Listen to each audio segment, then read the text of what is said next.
ఒకప్పుడు నీవు పరిశుద్ధమైన జీవితం, ఒకప్పుడు నీవు యెరూషలేం, నీతి, నిజాయితీ, పరిశుద్ధత, సమాధానం అన్నీ ఉన్నాయి నీ గుండెల్లో. కాలక్రమైన నానా జాతులు వచ్చేసాయి, నీ హృదయంలోకి నానా జాతులు వచ్చేసాయి. అందుకే శరీర క్రియలు ఎన్ని జాతులు ఉన్నాయి అక్కడ? కెనీయులు, కెనిజ్జీలు, కద్మోజీలు, హిత్తీయులు, పెరిజ్జీయులు, రెఫాయిములు, అమోరీలు, కనానీయులు, గిర్గాషీయులు, యెబూషీయులు, మత్సరము, క్రోధము, శరీరేచ్ఛలు, దుర్మార్గత, ఆగ్రహము, ఆవేశము, పండ్లు కొరకడం. ఒకప్పుడు నీవు పరిశుద్ధ పర్వతం, పరిశుద్ధ పట్టణం, దేవుని స్తుతి, ఆరాధన ఇవన్నీ ఉండేవి. కాలక్రమేణా ఆ యెరూషలేం ఏమైపోయింది?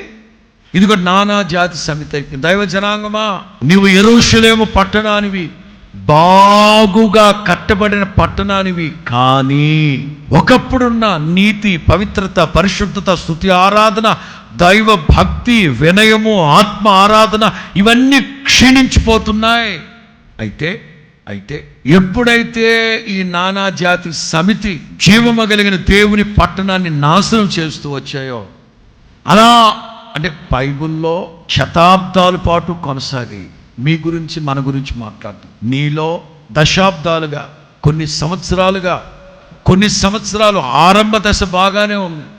ప్రారంభ దశ నీలో నీతి, నిజాయితీ, పరిశుద్ధత, పవిత్రత, ఆరాధన, మారు మనసు, జీవం కలిగిన దేవునికి దశంభాగాలు, ఆ స్తుతి, ఆరాధన, రొట్టె, ద్రాక్షారసం ఇవన్నీ బాగానే ఉన్నాయి.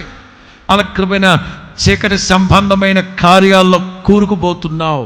జీవం కలిగిన దేవుడు యెరూషలేముని అలా వదిలిపెట్టకుండా దావీదు అనే ఒక వ్యక్తిని లేవనెత్తి ఈ నానా జాతి సమితిని సర్వనాశనం చేసి మరలా దావీదు యెరూషలేముని నీలో ఉన్న భక్తిహీనత, నీలో ఉన్న అవినీతి, అపవిత్రత, దురాత్మ, మత్సరము, క్రోధము, ప్రేమ లేనితనం, అవిధేయత వీటన్నిటిని తొలగించడానికి దావీదు లాంటి సేవకుల్ని దేవుడు కోరుకొని మరలా పట్టుకున్నాడు. దావీదు మరలా యెరూషలేమును పట్టుకొని ఆ చోట దేవుని మందిరాన్ని కట్టాలనుకున్నాడు.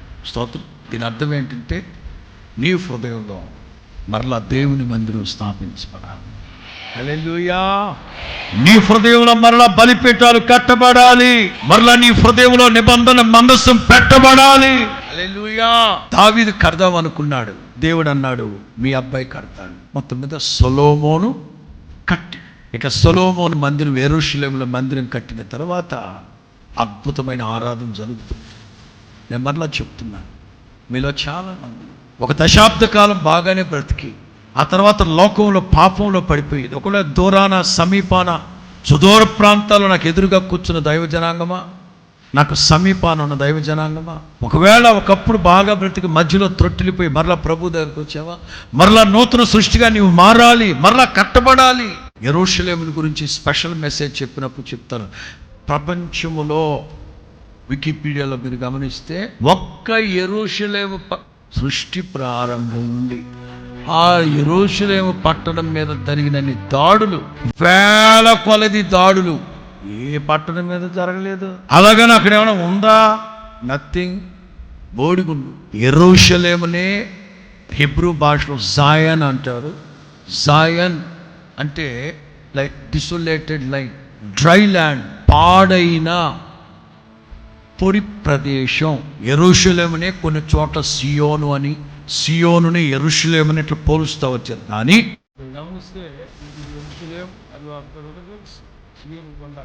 కానీ పరిశుద్ధ గ్రంథంలో రెండింటిని కలిపి ఒకే పేరుతో ఉచ్చరించారు.